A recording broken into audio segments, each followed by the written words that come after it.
Hey, hey, hey. Happy Tuesday. Come on in, pull up a chair. The Gaming Gang Dispatch is in the air.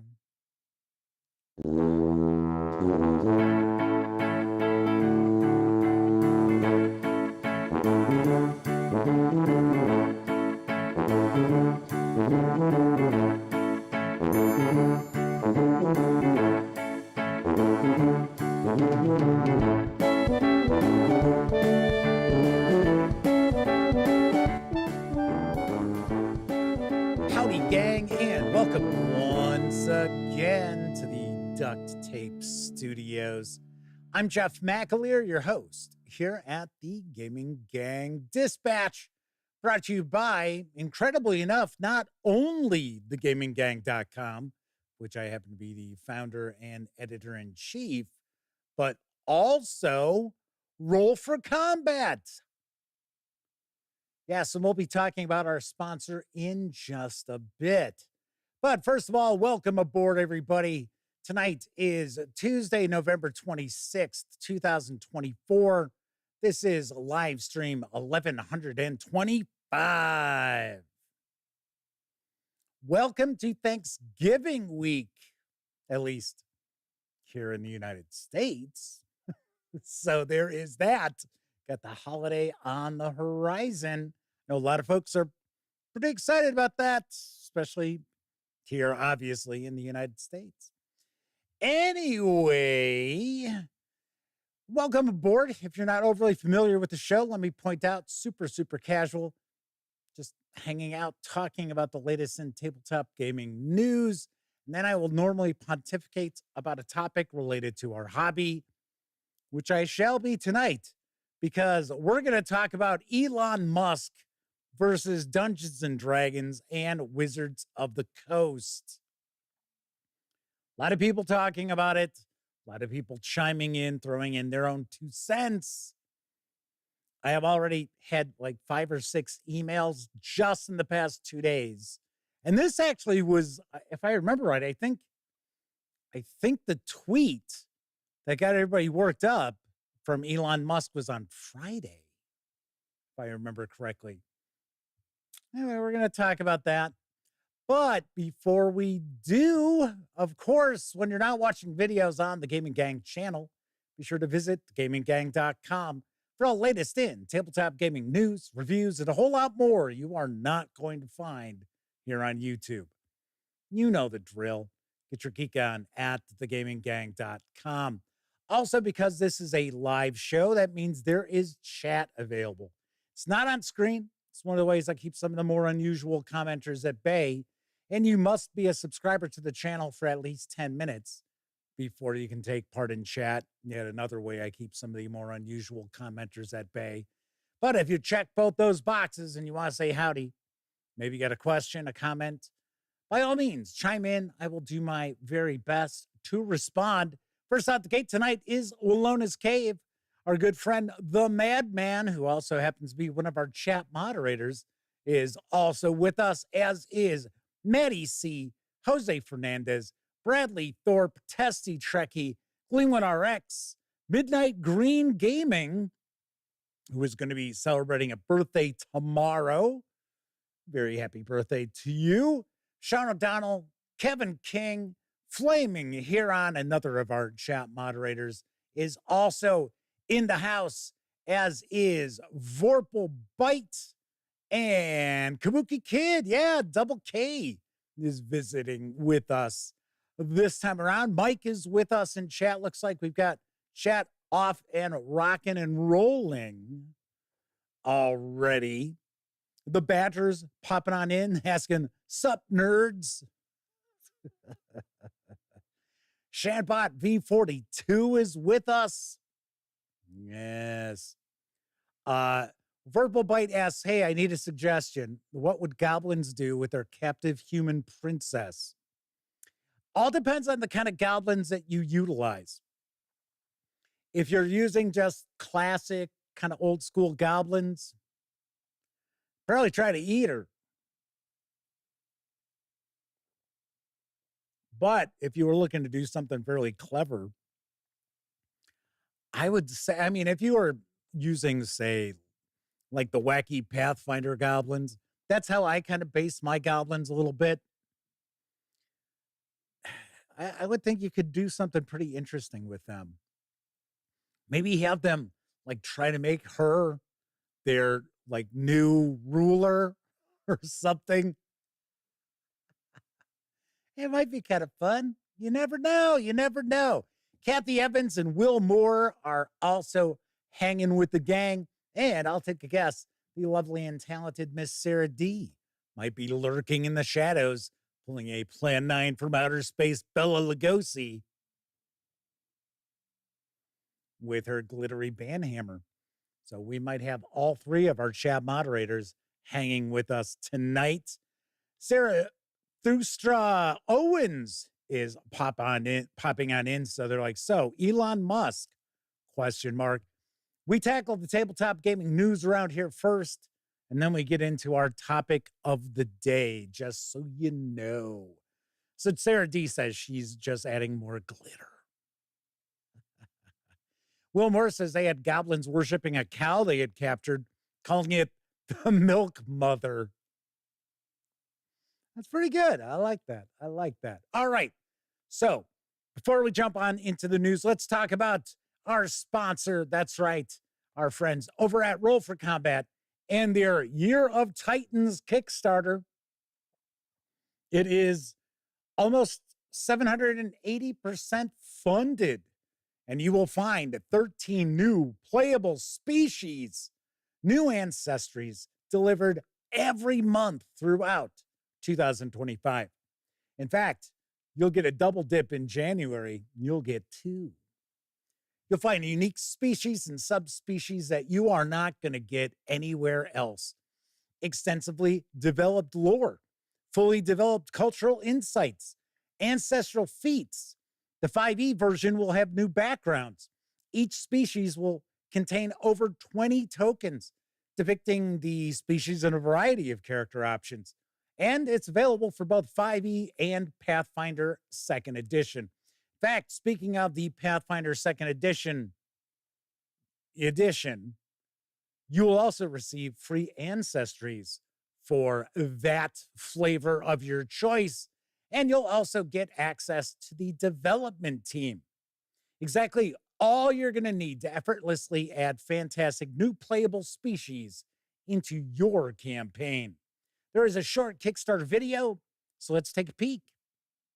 Remember the last time you played a tabletop RPG and your friend cast the fireball spell, killing all the enemies and exploding your whole adventuring party? I know they say that living well is the best revenge. Well, how about you play as a living fireball spell and let revenge be the best revenge with Battlezoo Ancestry's Year of Titans. Once a month for the next year, you'll receive a unique playable species you won't find anywhere else for your D&D 5th Edition or Pathfinder 2e games. Now you can play as a living spell, a skillful cyclops, a wicked troll, or even a mighty kraken. And those are just the ones I can pronounce. An hair jar? It's pronounced ein hairyar. Say tires? It's satyrs. Okay, I think I got this one. Dual hand. Doulahan. It's a headless horseman from Irish folklore, you gigantic tit. Every month you'll receive a new PDF or Foundry VTT module, along with handmade battle maps, tokens for your virtual tabletop, both static and animated, and detailed in-world lore entries, allowing you to easily add these unique species to your next tabletop session. All this and more for less than a monthly Egg McMuffin. Delicious. Head on over to the link in the description to learn more, because if you sign up for the Kickstarter, you'll get a bonus species a year early, the Mighty Titan. That's 13 unique species throughout 2025 to amaze your friends and family. Now, if you'll excuse me, I have to call my dungeon master and tell them that I'm going to be playing as Godzilla from now on. Godzilla.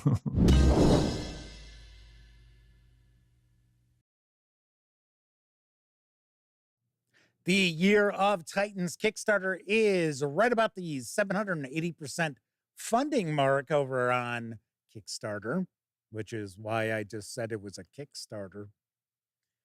You can reserve your copy for either D&D or Pathfinder in PDF or for the Foundry Virtual Tabletop for a $59 pledge Or if you want to get the PDFs and VTT elements together, you can for a $99 pledge through December 12th, and delivery will begin in January. Very nice. Very cool. So by all means, check that out. And once again, if you're wondering, geez, Jeff, it's a digital product. How can you have a hardcover of those 13 species? You know, I keep telling you, it's one word: magic.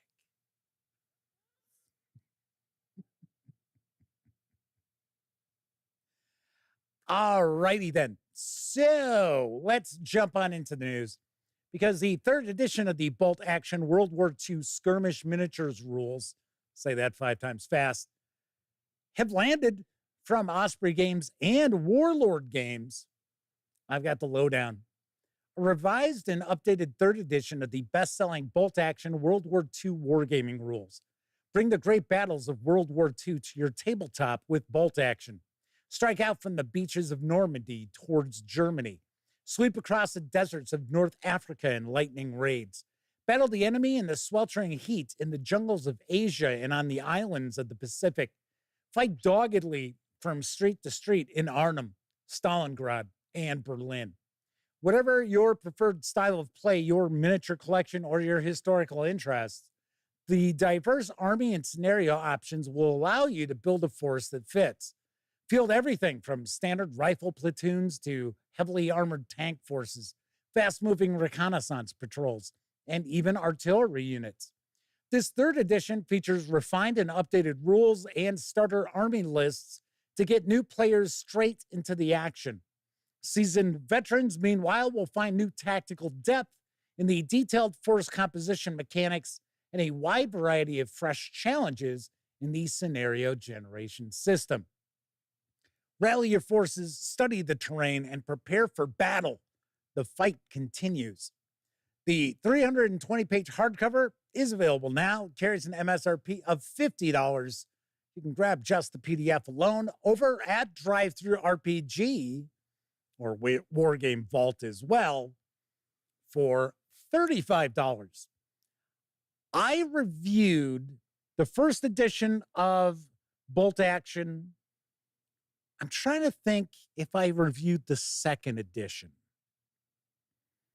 I may have reviewed just the core rule book. As far as a skirmish level war game, pretty solid. I liked it. And I also appreciated the fact that you didn't need to have 200 miniatures on a side in order to fight a battle. So there we've got it. Mike says they even have miniatures for the crew from Kelly's Heroes and the tanks for fun. Cool deal. Dark Autumn Scribe is popping on into chat. Welcome aboard. All right, so let's talk about some role-playing game news, because the core book for the Arkham Horror role-playing game is now out in print and PDF. Here's the latest from Edge Studio.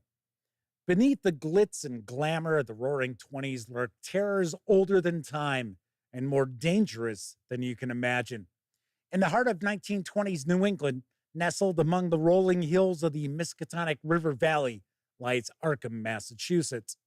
Caught in the midst of the tides of change and progress, the city struggles to shrug off the myths of its past and step into a shining future. But too many of those myths have a kernel of truth at their core, and the eldritch horrors that haunt Arkham's past still lurk just beyond the threshold of our understanding. Nothing can stand against the monsters that stalk the darkness, except you. Dive into glamour, danger, and mystery with Arkham Horror, the role-playing game, with intuitive, exciting mechanics enabling tough choices and immersive storytelling. All you need is the core book and a handful of six-sided dice to start investigating eldritch mysteries with your friends. Take on the role of one of the few investigators brave and resolute enough to step into the shadows beyond our world and face the crawling horrors beyond. If you fail, your sanity will be shattered and your body consumed by things worse than you could ever imagine. But if you succeed, you just might save the world from total destruction.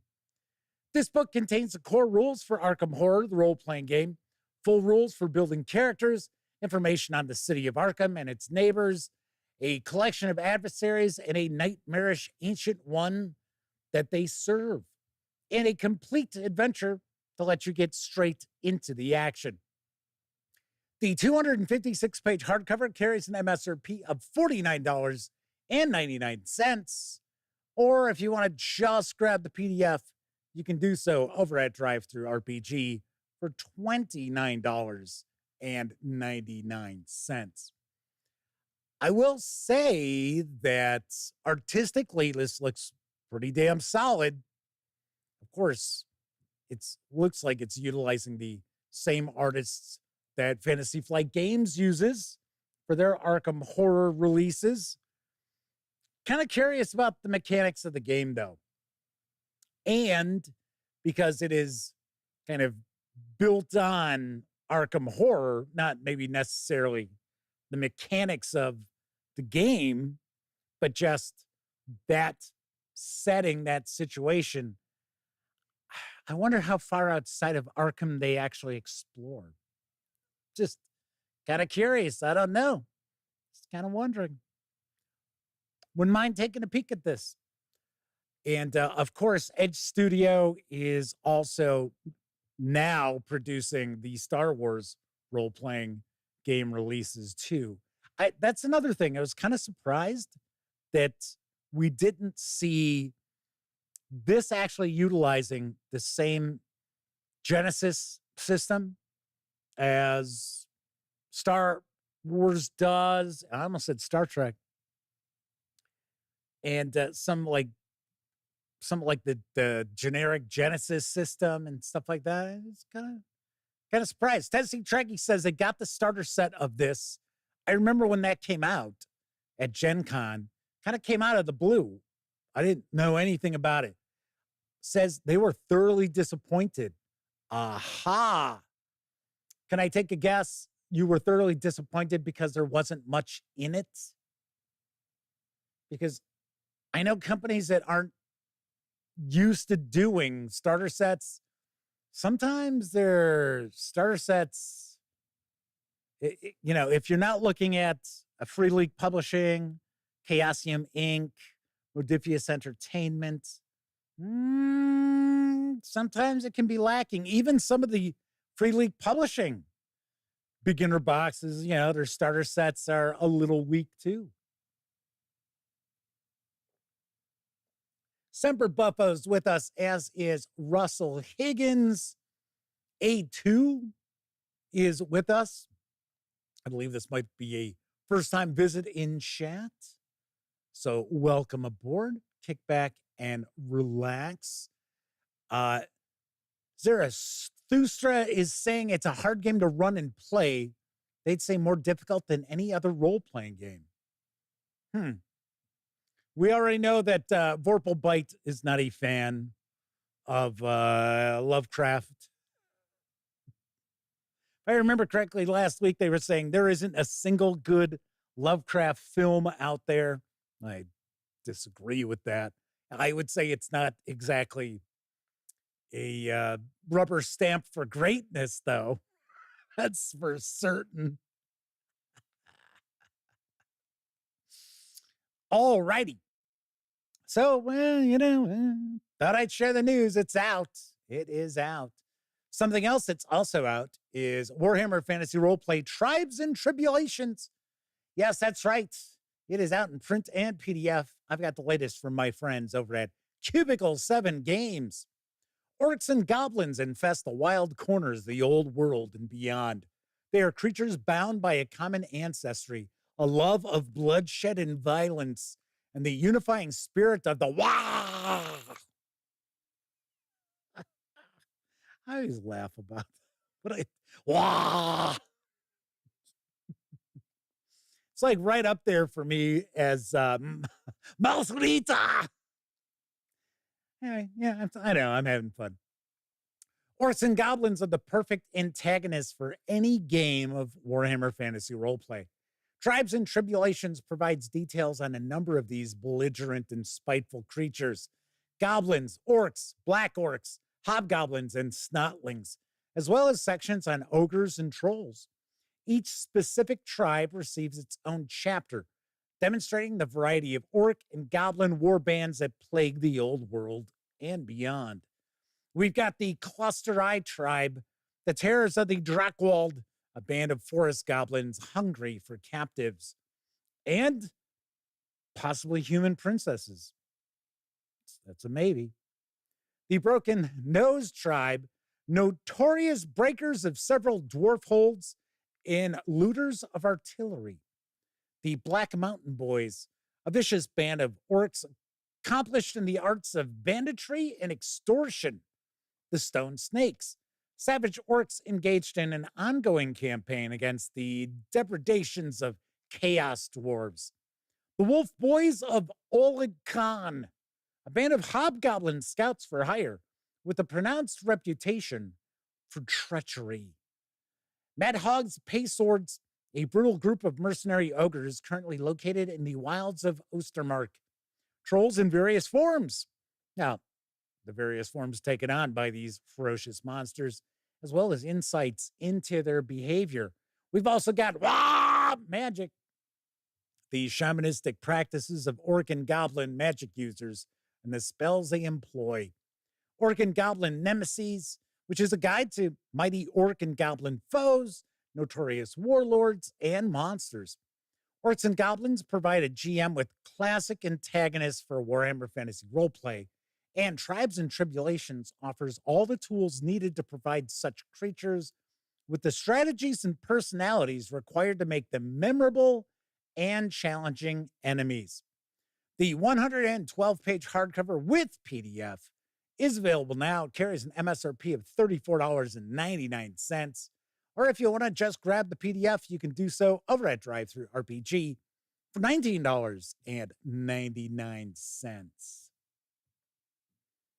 And I just received this from Cubicle 7 Games. So I will have a review in the not too distant future. In fact, I got that and the Eldari Wrath and Glory release. So those both came together. Very nice. Very nice. You know me. I love me my whiff rip. Moving right along. The first campaign book for Dreams and Machines is available for pre-order from Modiphius Entertainment. Here's the scoop. All is not well on the distant world of Ivera Prime. Cut off from Earth centuries ago by a calamitous event, the residents of the colony world of Ivera Prime have not only survived in the wake of apocalypse thrust upon them, but have found ways to thrive. Colorful communities filled with vibrant and hopeful peoples have blossomed amidst the wreckage of a hyper-advanced world filled with technological marvels. Yet deep beneath the foundations of the world's ruined metropolises, and in the forbidding shadows cast by the long-dormant walkers that dot the ravaged landscape, something evil stirs, something that threatens the careful balance of life that the residents of Ivera Prime have fought so hard to create. In Echoes of an Ancient Enemy, the first full campaign book expansion for Dreams and Machines, Game Masters lead their players on a sprawling 3-part campaign, shrouded in secrets and mystery. Across the book's 3 acts, the Thralls become a powerful threat, bursting forth from their homes under the ground for reasons the players must uncover. Whilst untangling threads, the Dark City continues to grow in power.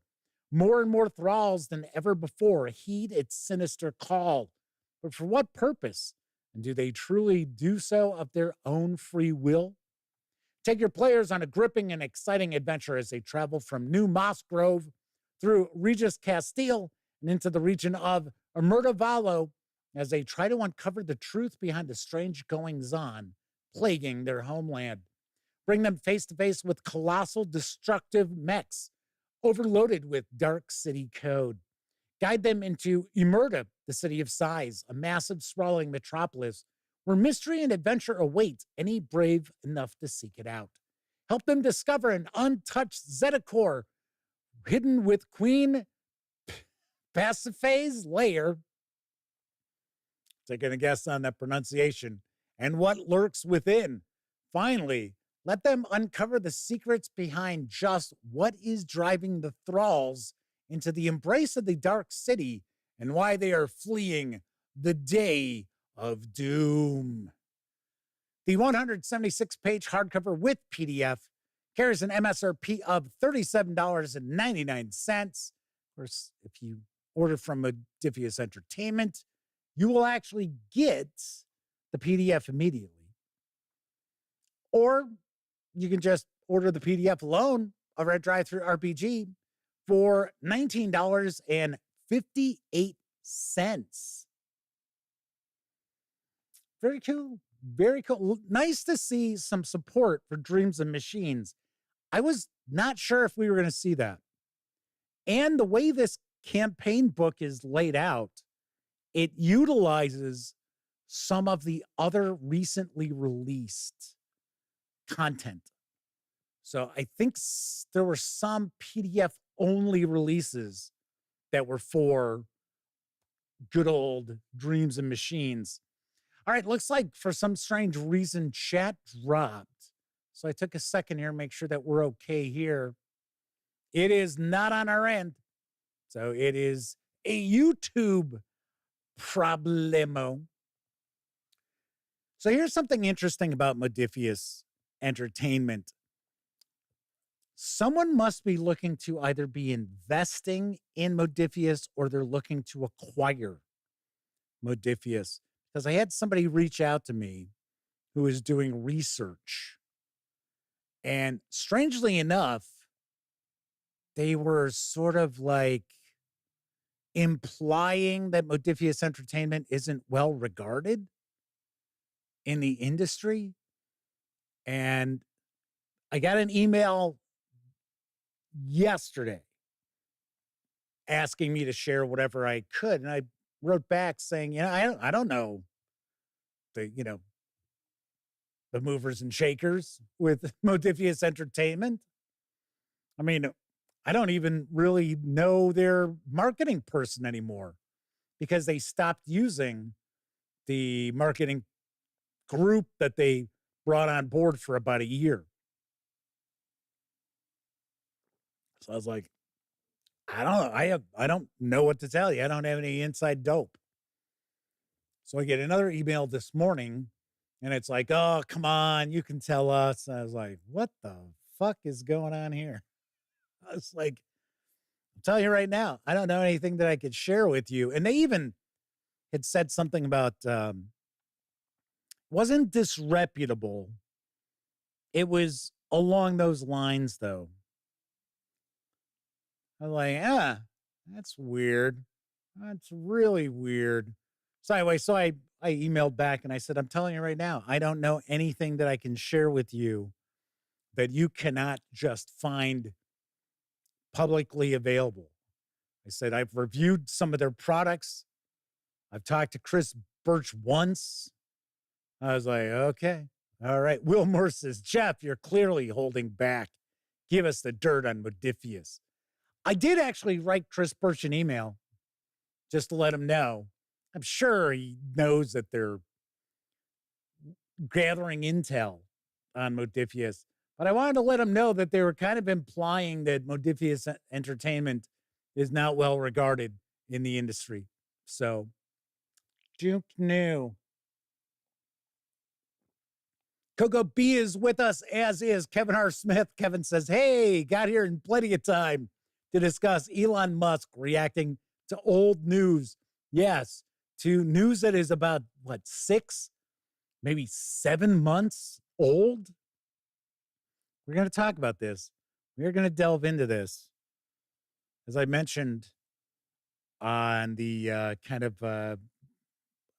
it's funny, Elliot calls it the ad. It's not an ad. It's just in the community section where I kind of say, oh, this is what we're going to talk about tonight.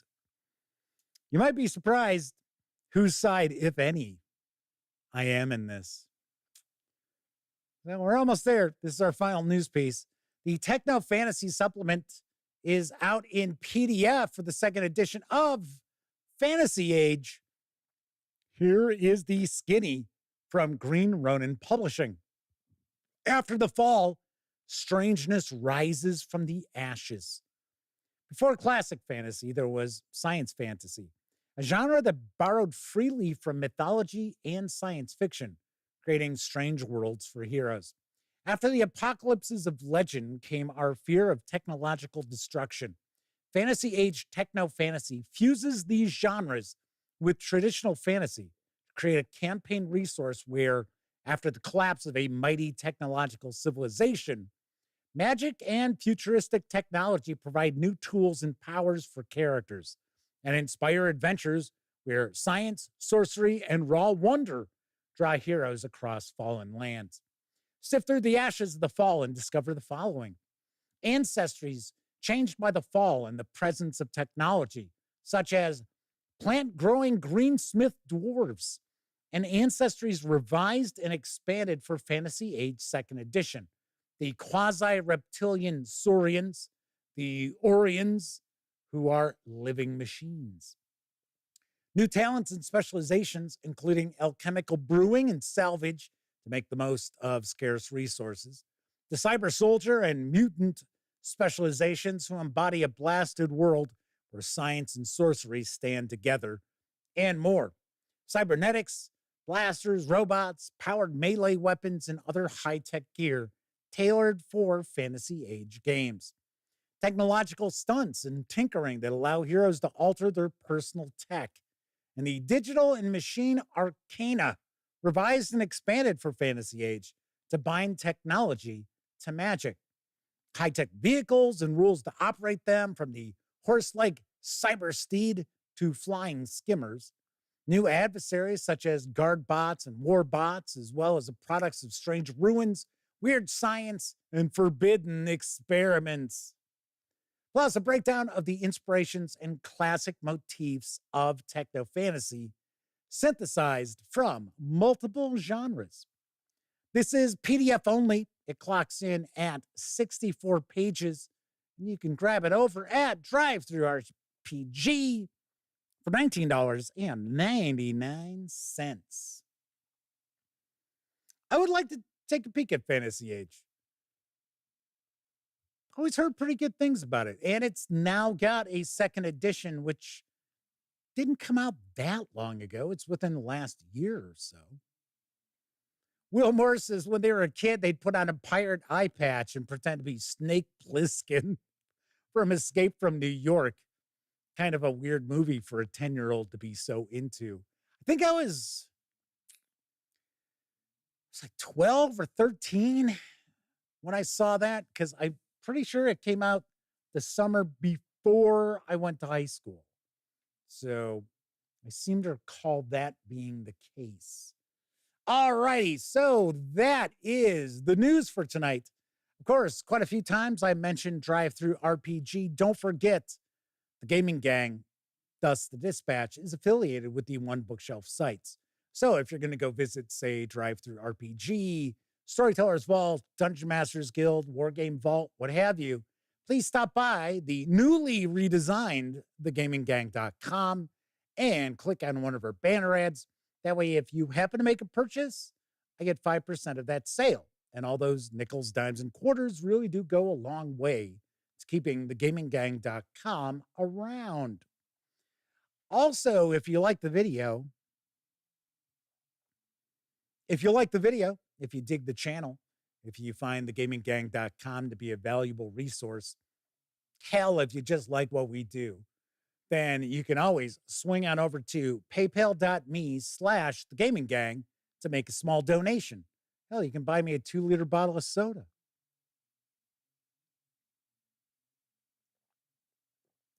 Lovely.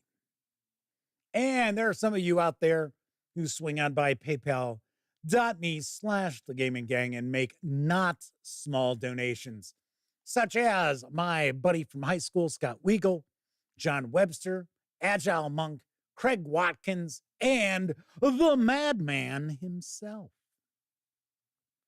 So thanks to all of you who use the banner ads and or swing on over to paypal.me.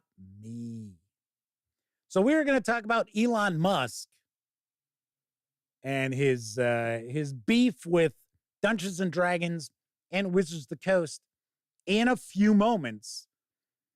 But first, I did want to mention Black Friday.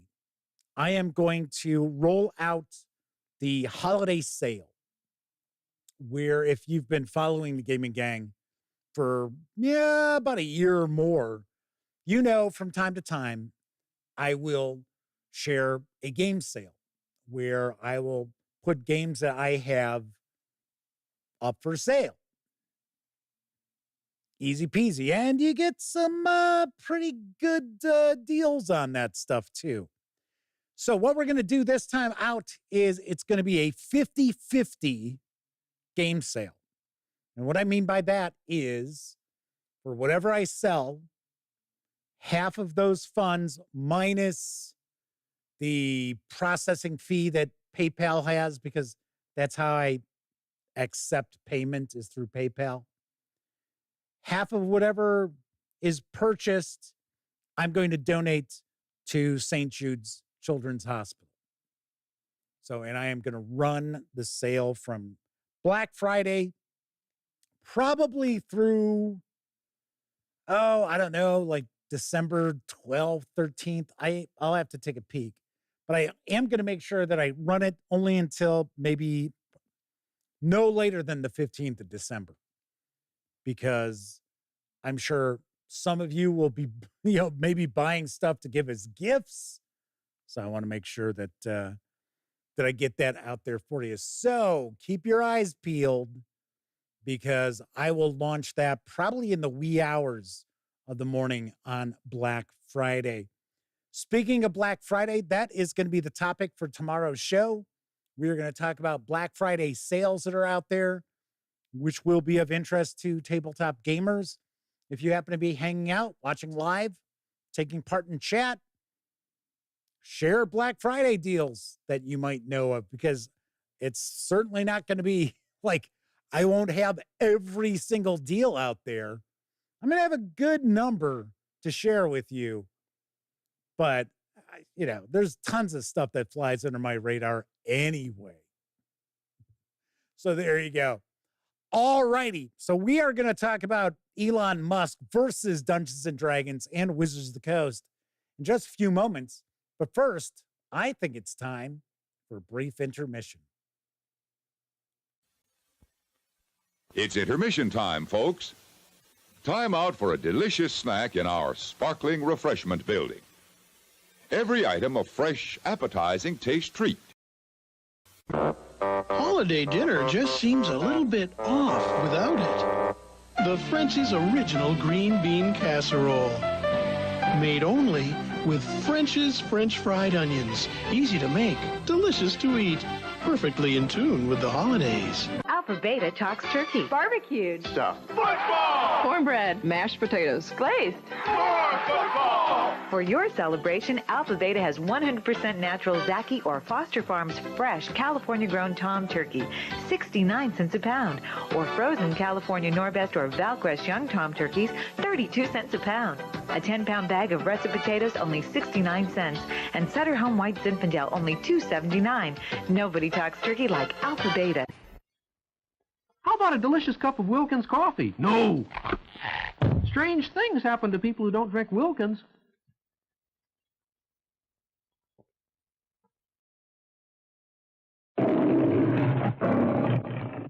At last, the space comedy you didn't know you were waiting to see. The Ice Pirates. In the far distant future, in a galaxy where those in the know don't go, real estate is cheap, and they've got great sushi. But there's no water. You got any water? It is a time when desperate men will swing from the chandeliers just to get a drink. Just take a look at that. Good men like Jason, space pirate, and explorer of the cosmos. His chief engineer and fellow rogue Roscoe. They come. here. Quit that. And the beautiful Princess Karina. One tiny band who must bust their buns, battling the masters of all the water in the galaxy. The evil Mithradoids, famous for not being nice. Killing you would be too easy. I have something better in mind.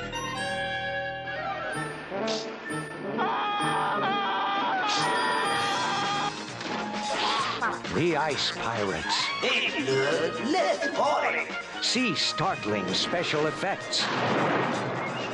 See depravity in zero gravity. See glamour girls from another galaxy. See kung fu robots. And delight in the mysteries of the seventh world.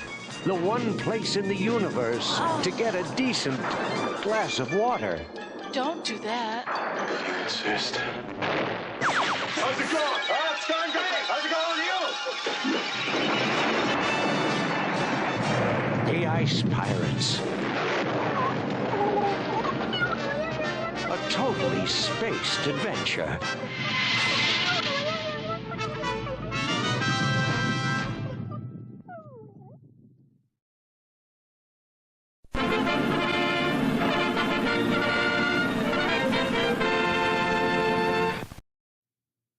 Yes, the Ice Pirates. Saw that once. My mother put me up. What the hell was it? My mother put me on a meat hook once. Yeah, so I saw Ice Pirates once. It was fine. I think I saw it when I was about 17, which, yeah, you know. W4 says, Spencer in space. And yes, Mary Crosby, Bing's daughter, although she's probably best remembered not for the Ice Pirates, but for shooting JR on Dallas. Oh, sorry, spoiler. Sorry about that. Raven is with us in chat. I think we had somebody else pop on in. Let's double check real quick. Maybe not. Maybe Raven was the last one popping on board. So yes, that was a young Ron Perlman. I don't think I ever told the story. We were at San Diego Comic-Con at a bar down the street, far enough where it wasn't like packed with convention goers. And Ron Perlman came in, and we actually sat and talked to Ron Perlman for about a half hour. And he was about what you would think he would be. Kind of struck us as, yeah, he doesn't take shit from anybody. So I was like, okay. Tony Urquidez and Dan Kellogg are also with us in chat tonight. Okay, so tonight's topic is Elon Musk throwing a fit about Wizards of the Coast and Dungeons and Dragons, and it is aimed at the what is it? Creating original D&D. Isn't that the name of the book? Oh, The Making of Original D&D, I think is the name of the book, which we've already talked about this topic in the past, where there was some hand-wringing, I guess we'll say. In the introduction, there's some hand-wringing in the forward. And I know some people have jumped up in defense of Gary Gygax, Dave Arneson, and everyone else who originally worked on Dungeons and Dragons. So let's kind of get exactly what's been going on here. Because when we talked about this a few months back, I kind of paraphrased what was going on. Bradley Thorpe's asking if I've reviewed the Marvel Multiverse RPG. I reviewed the playtest. I thought it was awful. It was a mess. It was just, I mean, they had wrong stat blocks, stuff like that. It's a company. They don't have any. Marvel has no interest in me reviewing their role-playing game. So, which is fine. I mean, I will also point out, and then we'll get back to the topic, that I think superhero role-playing games are really tough to pull off. Really tough to pull off well. So, there you have it. Okay, so let's talk about the sections of this book that have set not only Elon Musk off, but other people as well. I'm actually going to read it verbatim. So I want to say this is in the introduction, because I don't have this book. Honestly, right now, I think it's like a Black Friday 50% off. $50 for the book. If it was more like history of D&D, I would probably lean towards picking it up. But because it's more about the making of original Dungeons and Dragons, and we have reproductions of some of the drafts and things like that, not all that excited about it. Anyway, some language in the first iteration of Dungeons and Dragons presents a moral quandary. The documents reproduced in this book include many pages of charts and tables alongside lists of monsters, spells, and magic items. But that game content also includes a virtual catalog of insensitive and derogatory language, words that are casually hurtful to anyone with a physical or mental disability, or who happens to be old, fat, not conventionally attractive, indigenous, Black, or a woman. Some people have charitably ascribed this language to authors working from bad assumptions. In the 1970s, historical wargamers in America were predominantly white, middle-class men. It isn't surprising that they would dub a class of soldiers the fighting man. But when in the pages of Greyhawk, the description of the Queen of Chaotic Dragons includes a dig at women's lib, the misogyny is revealed as a conscious choice. It is an unfortunate fact that women seldom appear in original D&D, and when they do, they're usually portrayed disrespectfully. Slavery appears in original Dungeons and Dragons not as a human tragedy that devastated generations over centuries, but as a simply commercial transaction. The cultural appropriation of original D&D ranges from the bewildering, like naming every 6th level cleric a llama, to the staggering gods, demigods, and heroes, not reprinted in the book, includes game statistics for sacred figures revered by more than 1 billion people around the world, where players expected to fight Vishnu, one of the principal deities of Hinduism, kill him, and loot his +3 sword of demon slaying. So that is from, like I said, I believe that's the introduction. Next up, we've got, I believe it's part of a foreword from John Peterson. He's a game historian, author of Playing at the World, which by many is actually considered the go-to history of role-playing game origins. Note that the rules for fantastical medieval war games campaigns that make up original D&D were created by and sold to a wargaming community that was almost exclusively white, middle-class men. The rules compiled here offer little by the way of roles for other players, nor indeed for anyone who wouldn't easily identify with a pulp sword and sorcery hero. Especially before 1974, the rules made light of slavery, in addition including other harmful content. To reiterate, the disclaimer Wizards of the Coast includes on legacy D&D content. These depictions were wrong then and are wrong today. The content is presented as it was originally created, because to do so otherwise would be the same as claiming these prejudices never existed. So, and there's been other things that have popped up. So there have been other things about Gary Gygax's sexism. In fact, I want to say, I think it's in a fanzine or in a letters column, he says, "Oh yeah, I'm sexist." Okay. So Elon Musk decided he's going to chime in. Why? I have absolutely no idea, outside of the fact that Elon Musk likes to certainly stir shitstorms all the time. It's like that. Are we supposed to believe that Elon Musk plays Dungeons and Dragons? Now, he may have, as a young kid over in South Africa, I don't know, before he came here and worked illegally. Anyway, here's his tweet.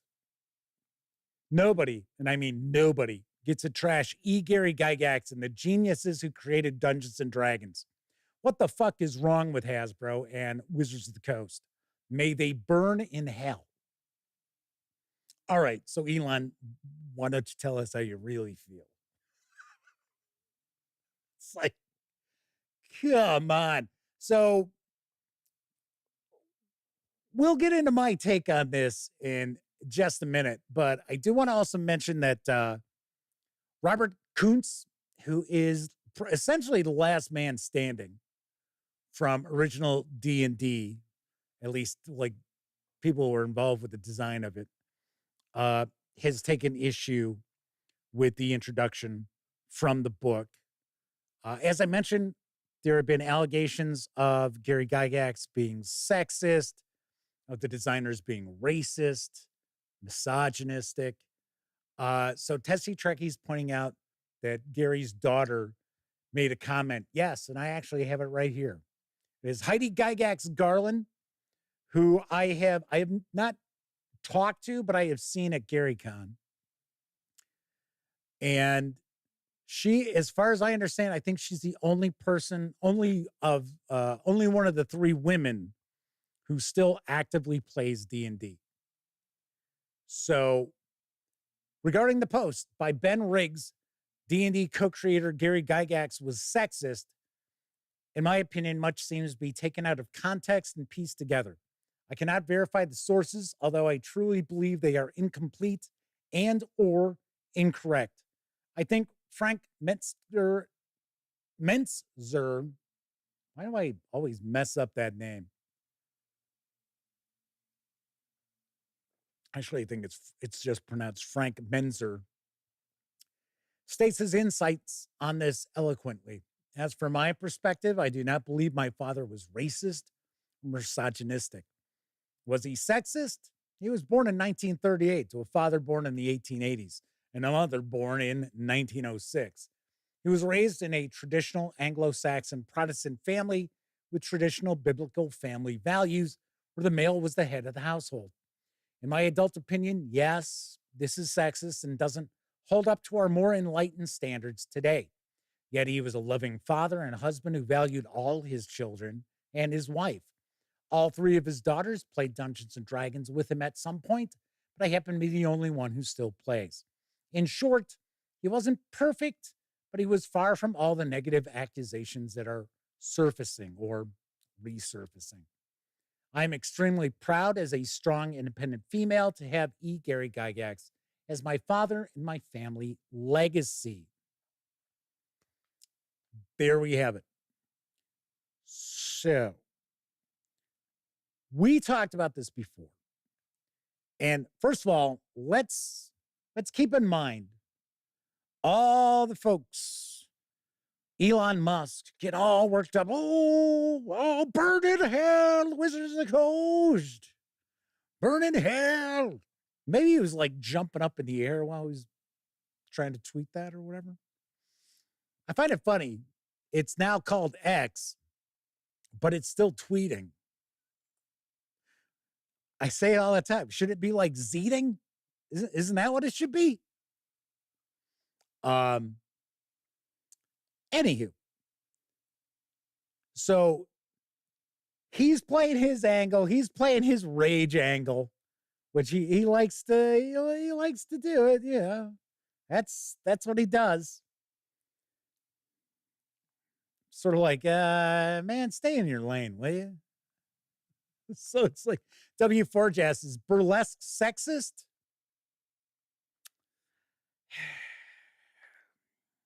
I have personally been to a couple of burlesque shows. In fact, I covered one for the Gaming Gang. This is years and years ago. That was back when we covered like movies and stuff like that too. Anyway, so you've got Elon Musk jumping in 6 months late and stirring the shitstorm again. And of course, you've got folks responding to that. And I know somebody had commented, asked a question, I think in chat, saying, should Elon Musk buy Hasbro? Because that's what a lot of people were responding to the tweet. They were saying, oh, Elon, please buy Hasbro or buy Wizards of the Coast, because supposedly there's rumors floating around. Not that I'm not necessarily buying too heavily into them, that Hasbro is kind of shopping around the Dungeons and Dragons IP. Now, in related news, Hasbro just last week said that they're done with the movie business. They're done making movies about toys and role-playing games and stuff like that, because they have pretty much taken a hit with those. Kevin R. Smith says it's now posting on X. Flaming Heron says he'd prefer if Elon Musk bought it. Zarathustra, man, Zarathustra Owen says we can buy Dungeons and Dragons. It's called crowdfunding. Well, you would need to have somebody. First of all, I don't know how that, like, I mean, if you're seriously talking about like buying Wizards of the Coast through crowdfunding efforts, you're going to have to put somebody in charge of that. Do new. The Badger says, make Thaco great again. Somebody's posted that before. Kevin King says, if he gets us to Mars, I don't care if he curses Wizards of the Coast. I'd like to see him focus on that a little bit more, because it's way too easy for the human race to cease to exist. But if we're on other planets, makes it very, very difficult. Kevin R. Smith says Hasbro's not going to sell the one division that's making them a profit. D&D IP, maybe. I'm not convinced. Like I said, I'm not buying too much into it either. But I have had people, reach out and say, hey, have you heard this? And I'm like, yeah, from people like you. I'm like, yeah, that's the only way I'm hearing it.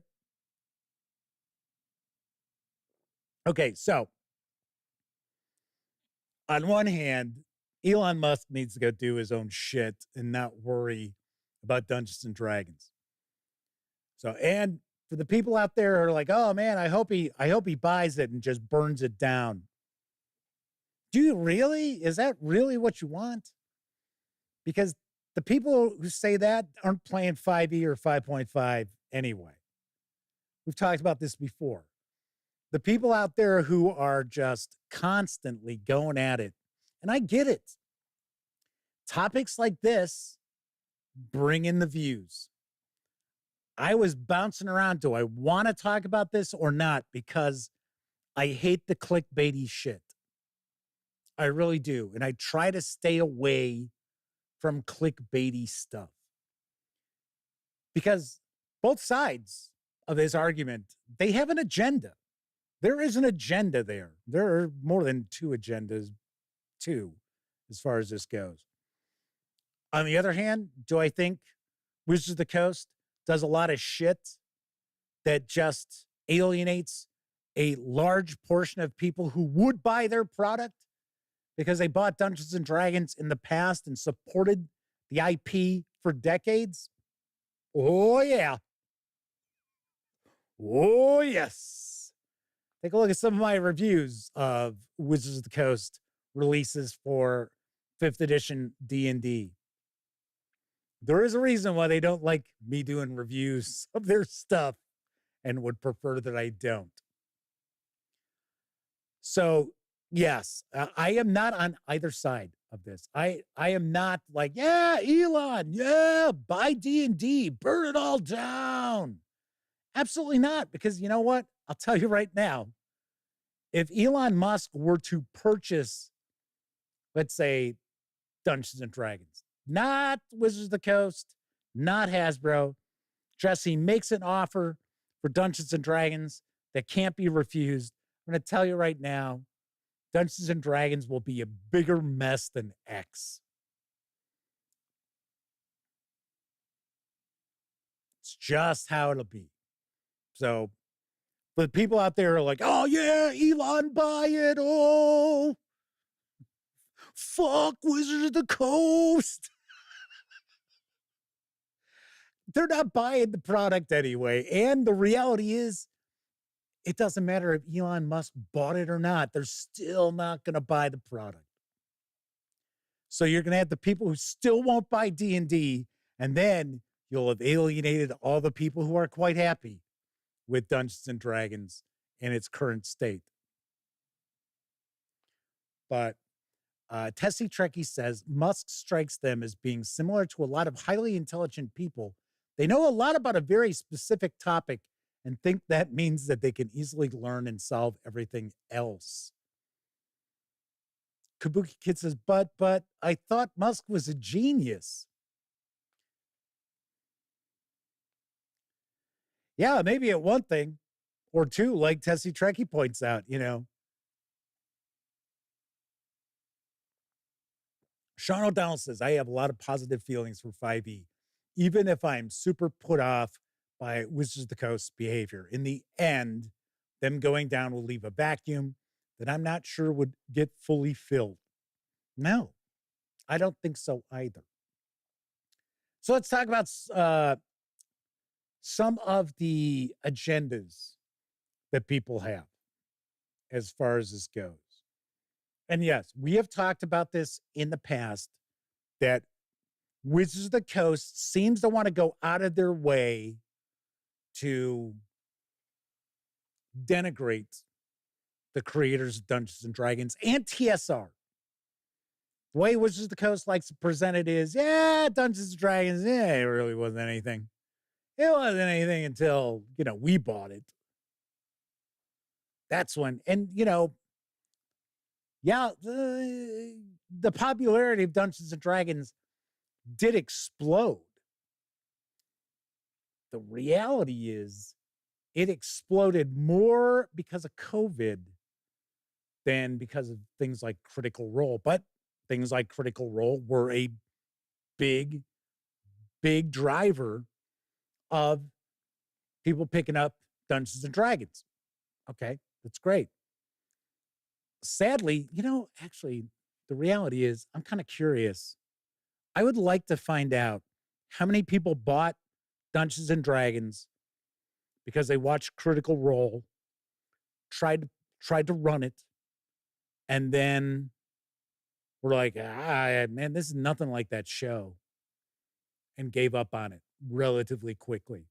I would take a guess, probably a good number of people. I would actually think so. Anywho, so we've got the Outrage Factory on one side, who it just can't sit there and look at something and be like, hey, I know that's not for me. You know, like Star Wars, right? Same shit with Star Wars. And yes, have the Star Wars movies been pretty crappy as of late? Yeah. Do I not even bother watching the Star Wars series that are on Disney? Yeah, now I don't. The new one that's going to come out with Jude Law, I saw a trailer for it. I was like, okay. Now I'm not sitting there saying, well, now I'm going to bitch all about it. Oh, this is garbage. Oh, this isn't Star Wars. I hope everybody I hope everybody at Disney burns in hell. No, absolutely not. Because it's Star Wars today is just, I don't want to say it's passed me by. It just doesn't resonate with me. Same thing with 5e D&D. Although I did like the player's handbook that came out for 5.5. But it just doesn't resonate with me like other games do. So I don't fall into the outrage machine, which you would know that if you watch this show ever, that's just not my thing. I will get pissed off about stuff, obviously, but it's not, people don't tune in. It's like, oh, what's Jeff going to get all pissed off about tonight? No, not at all. Raven says, yeah, I just stopped caring about Star Wars. Chris Lundgren's with us, popping on in. Raven says Star Wars Goonies. That is what I thought when I saw that. I was like, is this a new Goonies? What? And then I was like, oh, wait a second. This is the new Star Wars show with, I'm like, okay. I was like, all right. I was like, I thought Obi-Wan was okay. I thought it was way too focused on Princess Leia. I was like, come on. Come on. Will Moore says that's how Jude Law described it? Like Star Wars Goonies? The holiday special was peak Star Wars, according to Raven. Okay. So, I'm not on the outrage machine side. And that is their agenda. Their agenda is to gain popularity, gain likes, gain exposure by simply being pissed off about everything. And everything sucks. Nothing's good. It's all trash. It's all absolute crap. And then we get on to the other side, where it's sort of like, all right, we want to judge people by our current standards who lived 50 years ago, who created a game 50 years ago. Now, I will point out the asswipe who was one of the designers of World of Warcraft. What does he post under on X? Grum or whatever?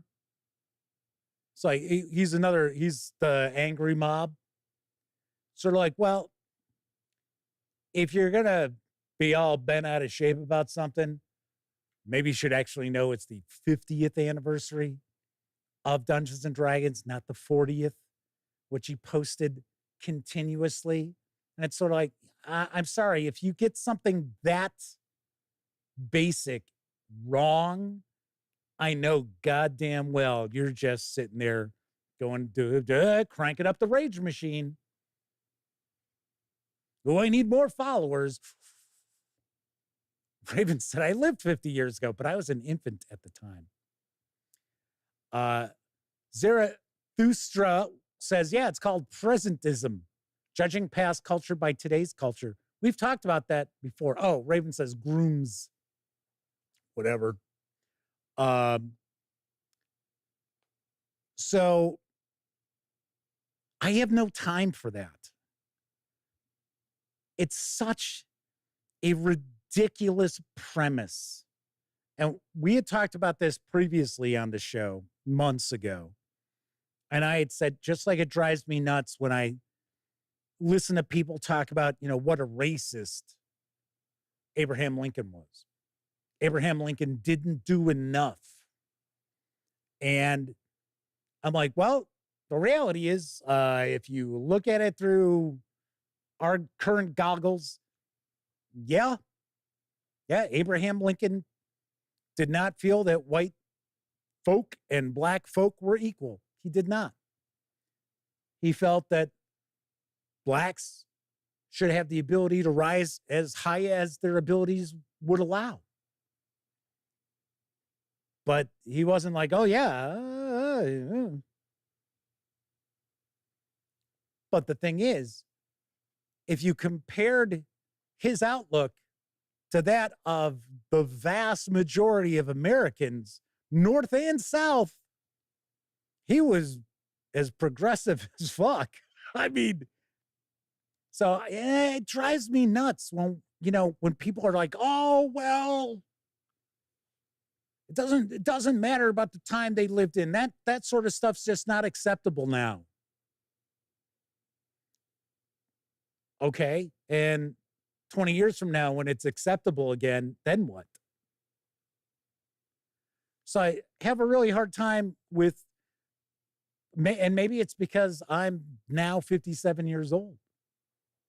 And I said before when we talked about this topic, when I was 30, looking back, when I was 30 years old working, the stuff that people would say in the office and to each other, it would blow people away these days. They'd be like, oh my God, how did somebody get away with something like that? It was just accepted behavior. That's how, now I'm not saying it was right. It was just accepted behavior. So I have no time for the hand wringers out there. It's like, oh goodness, it's like the slavery thing. Okay, I get it. I understand. As someone who is a big fan of, well, I don't know, maybe I shouldn't say fan of history, someone who really dives into history, I understand slavery. And I'm not just talking about in the United States. In fact, there's plenty of slavery that still goes on around the world. Might be under a different term, but it's still the same thing. And it's sort of like, so in what Dungeons and Dragons adventures or in what Dungeons and Dragons rule books was it saying like, okay, so we're going to include the player characters owning slaves? I don't remember that. Is it there someplace? I don't know, maybe. I don't remember that. Just like the A series, which is, I think, where some of this originates. The Against the Slave Lords. I think that's what the series is called. The player characters were fighting against the slavers. Slavers were bad guys. Anyway, so many of us in chat are in the original generation of first generation players. It seems, says Zarathustra, a good number, or at least people have been playing since the 90s. I know we've got some younger folks in here too. Raven points out, yet Lincoln is probably our greatest American president. Yes, I agree. I completely agree. So Chris Leonard says slave pits of the Undercity running right now in Osric. It's anti-slavery theme. Well, I see Chris and Buddy the Cockatiel must be racist then. The Badger says, exactly, Jeff, all the whining about the slavery in D&D. I seem to remember laying wholesale waste to slavers all over Greyhawk. Flaming Heron points out, it's not like people make slavers good. They're the bad guys for a reason. Kevin R. Smith says, people are also clutching their pearls. That's the term I should have used. Over slavery in the dark sun setting, even though the ubiquity of slavery was supposed to drive home the evil of the dystopian setting. Right. Outside of what? The Gore series of books? I remember starting to read those when I was in high school. And then, I don't know, about 5 books in, it was like, man, this is taking a weird turn. I was like,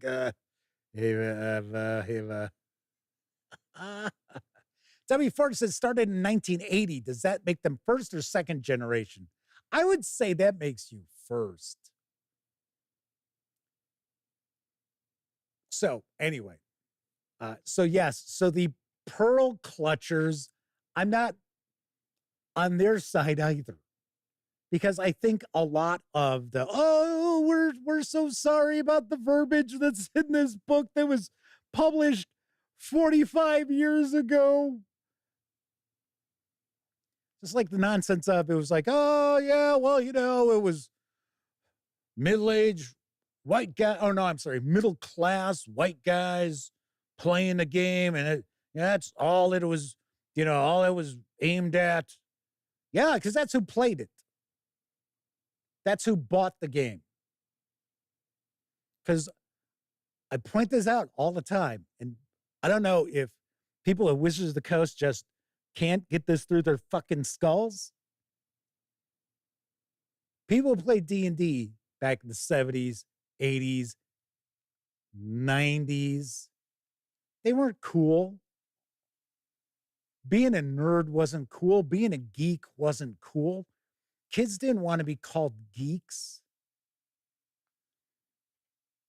Most of my friends that, we played board games. We played role-playing games. Do you think when we went and met girls at places, we talked about that shit? Fuck no. Because we knew that would be the last time we talked to those girls. So this whole nonsense that Wizards of the Coast likes to roll out there, like, they didn't want girls playing. They didn't want people of different ethnic groups playing. All the gatekeeping that went on. Bull fucking shit. Was there some? We talk about this all the time. Of course there would have been. There's gatekeeping now. I guarantee there's more gatekeeping now in our hobby than there was way back in the day. Because way back in the day, it wasn't like you had to worry about, oh, look, there's someone who's queer and they want to play with us.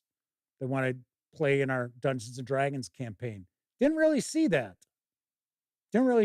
Oh, these three girls, they want to play. No. And that black kid, no, I'm not going to let. Absolutely not. We'd have been like, yeah, okay, cool. All right, we'll explain. This is how the game works. That's how things were done. But to sit there and be like, oh, the game was aimed at middle-class white guys. Yeah, because that's who bought the fucking game. Oh, you know what? Why don't we aim our game at people who don't want to buy it, who don't want to play it? That's a fantastic idea. We'll stay in business that way.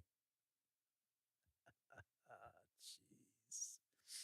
Coco B says, I bet you the only color TSR worried about was green. Yeah, exactly. And that's the same color that Hasbro's worried about. Same color as Wizards of the Coast is concerned about. I've said it before. I'll say it again. And I know people will be like, I can't believe you went there again, Jeff. If Hasbro could put swastikas on their games and toys and things like that because they would sell more, Hasbro would put swastikas on stuff. Because all they care about is the moolah. And we all know the great majority of the hand-wringing and the pearl clutching, as Kevin R. Smith has pointed out, is manufactured. It's manufactured so that that element who plays D&D, who is probably the more rabid buyers of 5e and 5.5, which, once again, I completely understand. You cater to the people who are buying your game.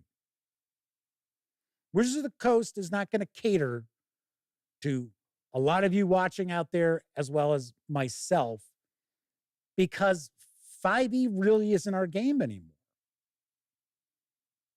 Now, myself, I'm fine with that. I have no issue with that. I'm not mad about it at all. Sadly, there are people out there who who are very pissed off that, hey, you know what? Wizards of the Coast is not promoting the game to people like me. And they're like, I don't feel welcome playing Dungeons and Dragons anymore, and so on and so forth. Reality is, so what? Is anybody from Wizards of the Coast, outside of maybe the Pinkertons, coming to your house? And they're coming in and they're going, oh, I see you've got 3rd edition sitting on your shelf. We'll be confiscating all of that.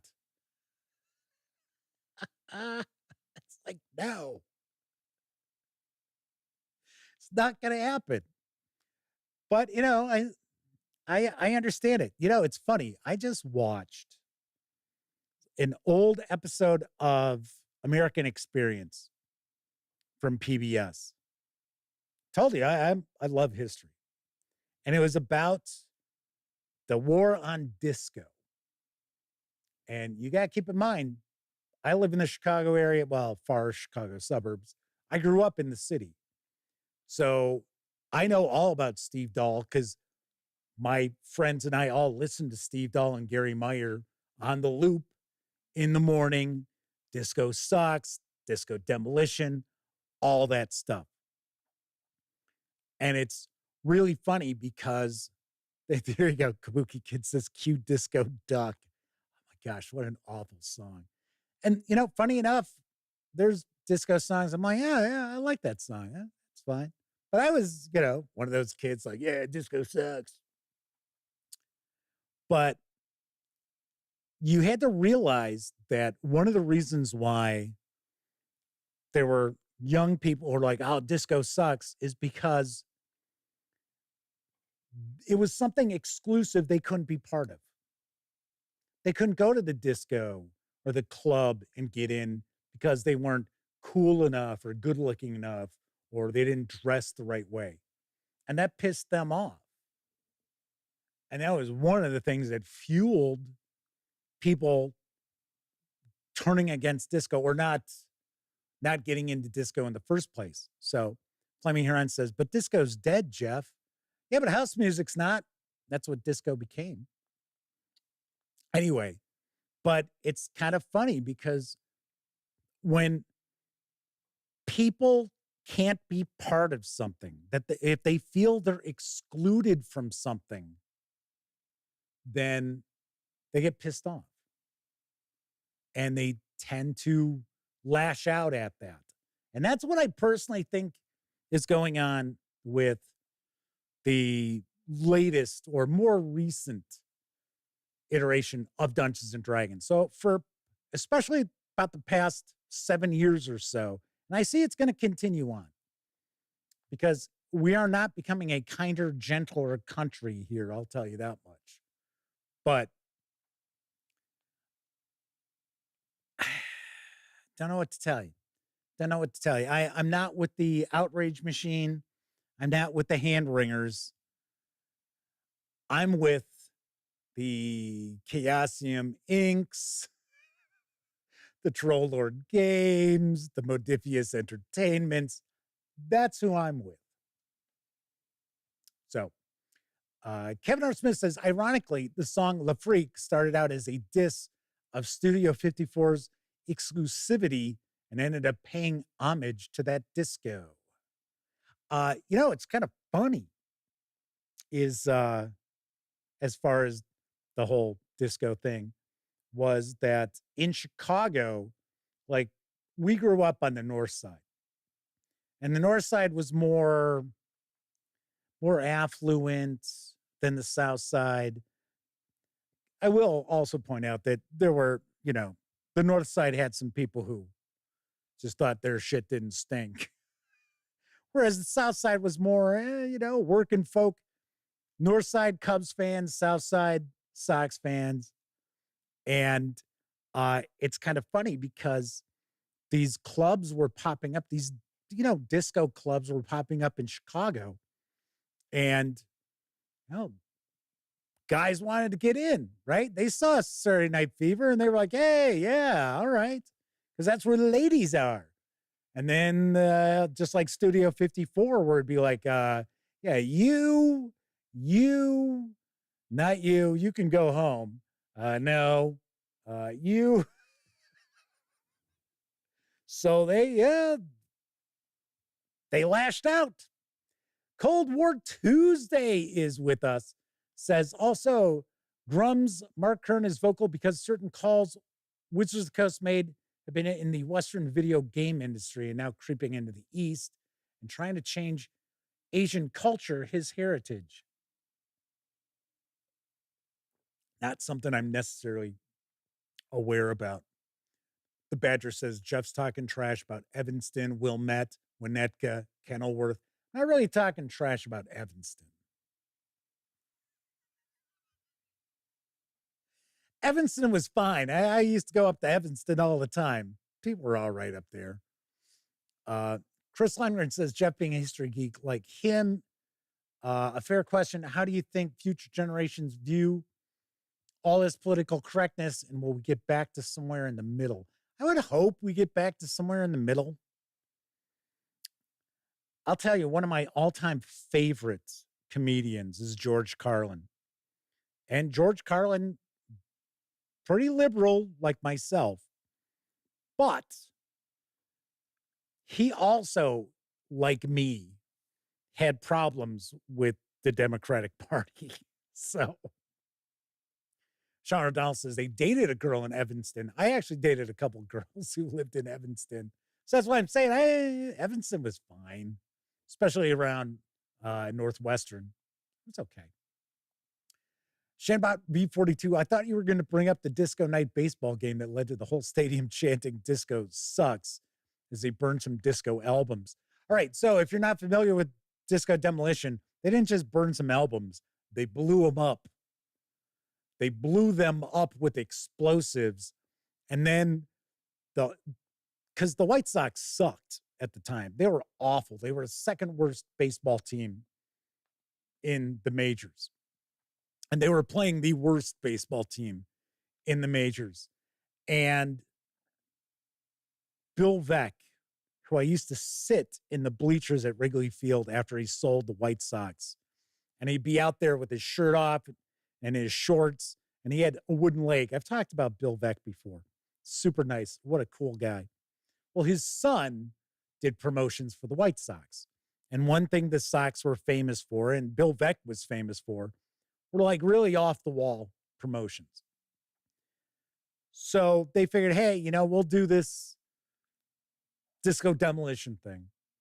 We're going to charge 98 cents to get into the ballpark because that was the number of the radio station, The Loop, WLUP, which I listened to when I was, a preteen and a teenager because it was a rock station.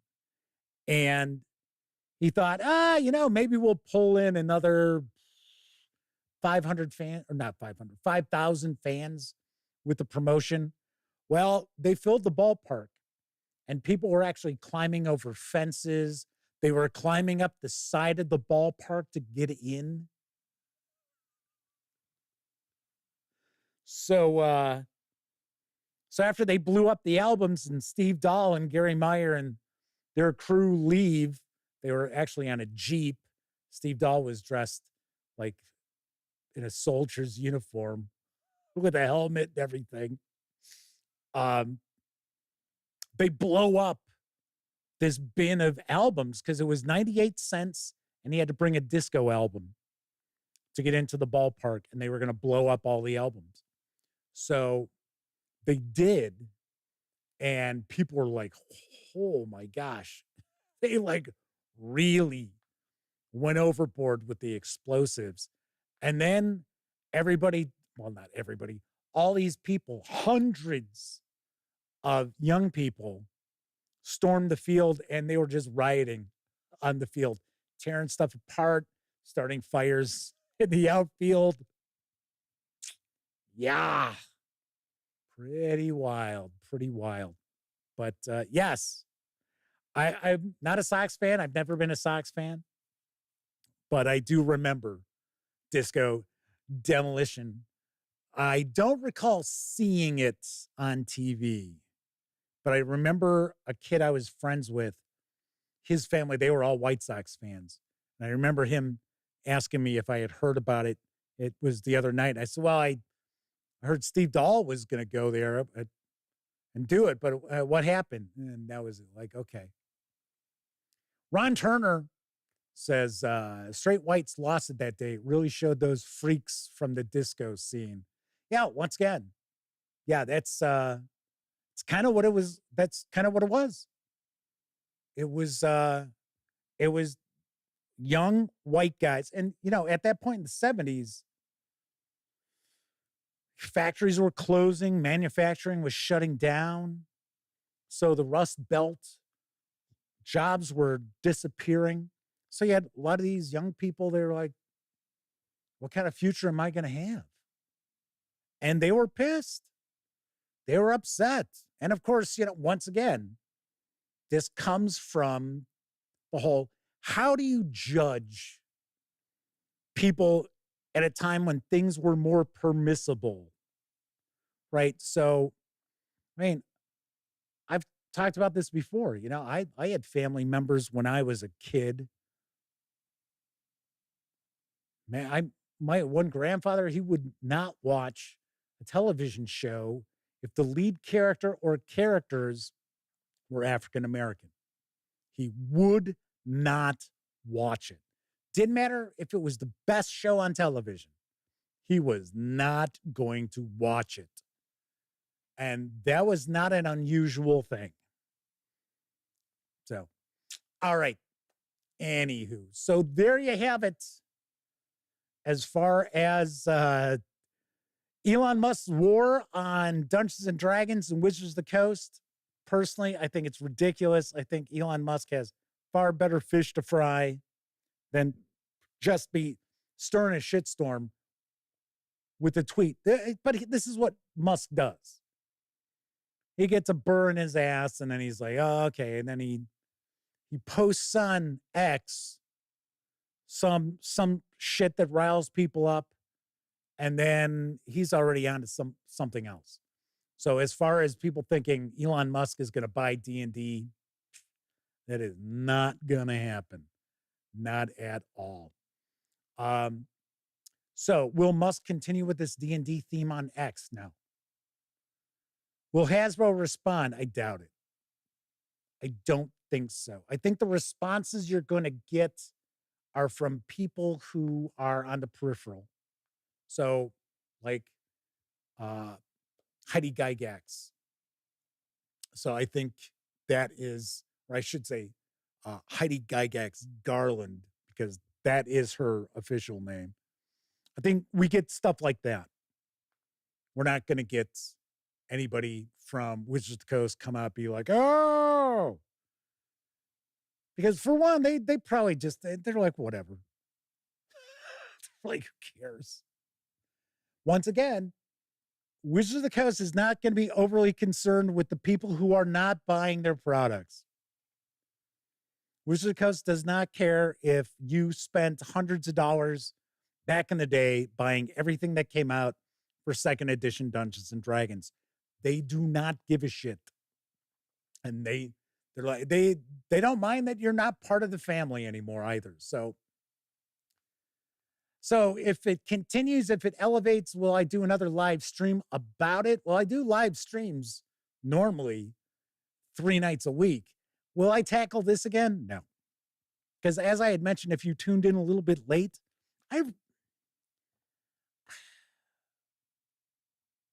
I didn't really have all that much to say about, because I'm not on either side. I think there's ass wipes on both sides here. So I already told you what I think.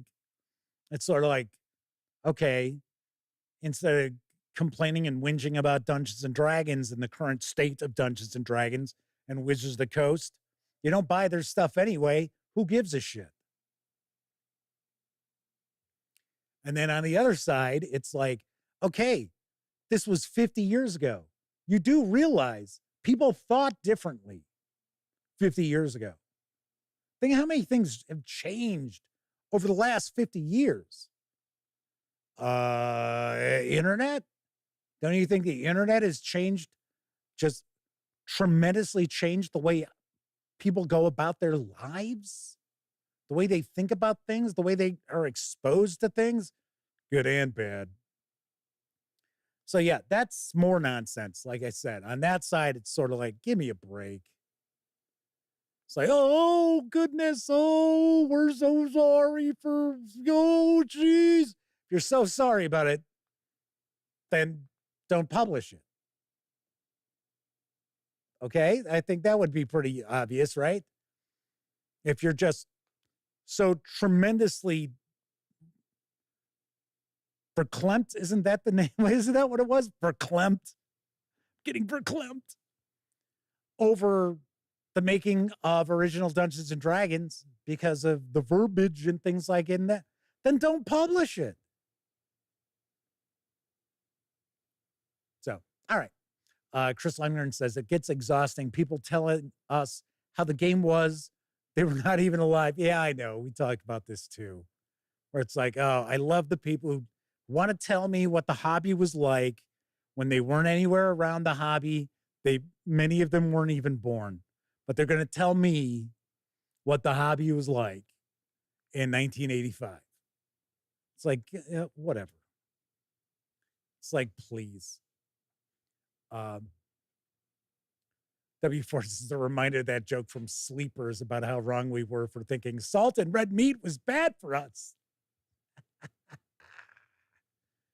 Shanbot V42 says, the only bad publicity is no publicity. You are correct.